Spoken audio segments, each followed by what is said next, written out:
Before the Battle of Geonosis, the Republic really had no standing military. Sure, there were the judicial forces, but they were small and, to be honest, not very consequential. After the Battle of Geonosis, the Republic had millions of clone soldiers and an entire navy and army at its disposal. So, ignoring the question of, well, why did the Republic just take this random military which was apparently being made for them, which I think is worth asking and maybe answering a different day, there's also the question of how did a galactic-sized military spring up without anyone noticing, especially in the post-Ruusan era. That's what we'll be talking about today. Most of the information on this topic comes from the excellent Essential Guide to Warfare, which you all know is probably my favorite Star Wars Legends reference book. I'll put a link to purchase that down in the description if you're interested in learning more. Anyway, QOT Drive Yards, or as I'll be calling them QOT or KDY,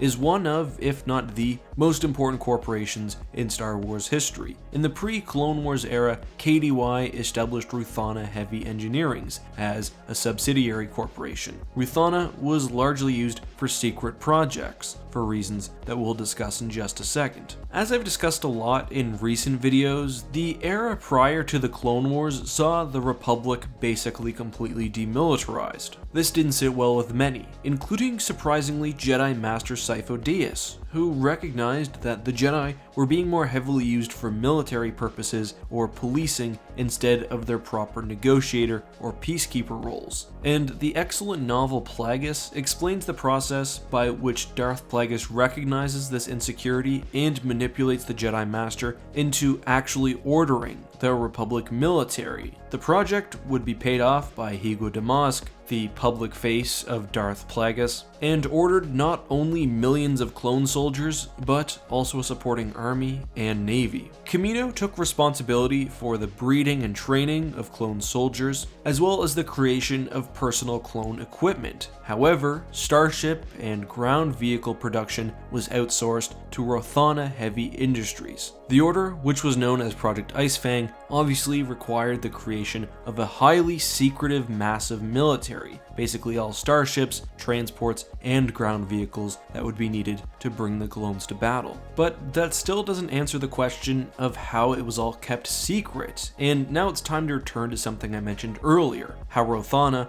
was well set up for secretive projects. Let's go back in time to 800 BBY. The planet Rothana itself was discovered and sold to QOT Drive Yards. Rothana was mineral rich, so KDY established it as a self-sufficient mining center and shipyard. However, none of this was made public. Unlike QOT, which was in the core and near the center of galactic civilization, Rothana was in wild space. Very remote, very hard to get to, and away from prying eyes. KDY very quickly recognized the value of having a secretive shipyard and implemented a series of defensive mechanisms to keep the planet ultra secure. First of all, there was only one hyperlane leading to the planet, and the actual coordinates of Rothana were kept top secret. All travelers were given encrypted coordinates, such that finding the actual location of the planet itself was impossible. What's more, all visitors had to make stops at certain security junctions, and any unauthorized ships would be interdicted by gravity mines and subsequently destroyed. The planet itself was then also protected by a sizable fleet, including ships which most likely did not come close to adhering to Ruusan Reformation standards. So Rothana Heavy Engineering was an obvious manufacturer choice for Project Icefang, and work was undertaken with complete secrecy. The executives at KDY and Rothana didn't know for whom they were building the military force. They were only given plans, specifications, and payments. At one point, they were also contracted to build a secret hyperlane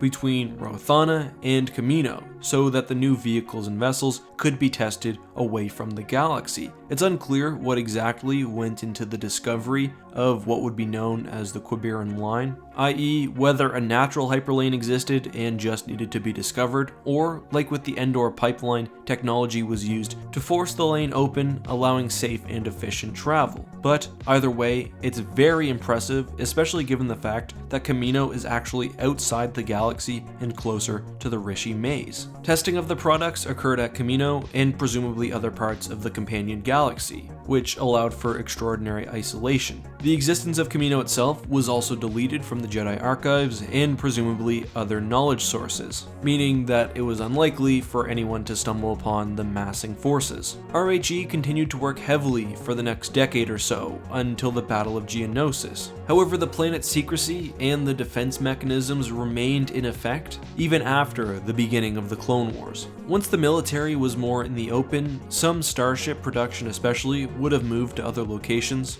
and the Venator, for example, was most likely produced primarily at the Kuat drive yards themselves. However, we also know that Palpatine created several secret navies, which were said to appear by the Battle of Coruscant. It's not only possible, but likely that these were produced at Rothana Heavy Engineering. But that's all for today. Tomorrow, we'll cover what actually happened to Clone Wars era capital ships as the Imperial Navy was formed. If that's something you're interested in, make sure to not only like this video, but subscribe, turn notifications on, and hey, follow me on Twitter. Today's question of the day comes from Will Bill Hill, who asks, why didn't the Rebel fleet jump as the Devastator attacked at the end of the Battle of Scarif? Well, it takes some time to make hyperspace calculations, especially on the fly, and the Alliance had just found out that they could retreat, that the plans were safe. So it was all very on the fly. Now, if we watch, some ships were able to calculate the jump in time, some weren't, but there was nothing physically stopping any surviving ships from jumping once the Devastator actually appeared, other than the fact that they had to continue calculating their jump without being destroyed or disabled, the latter of which we know happened to the Profundity.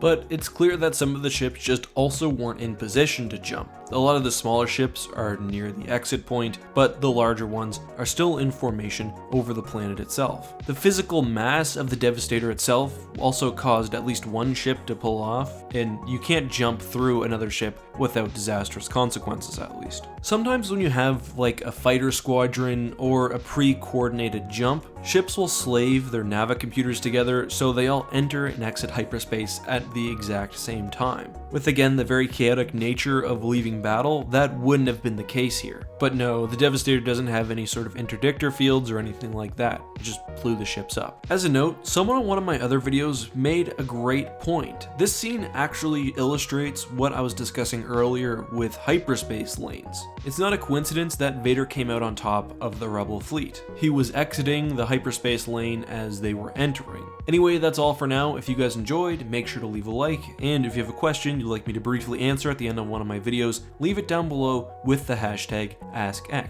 I've been getting a lot of them, all really interesting, so if there's something you really want me to answer, try leaving it on multiple videos. Anyway, until next time guys, this has been EckhartsLadder. May the Force be with you.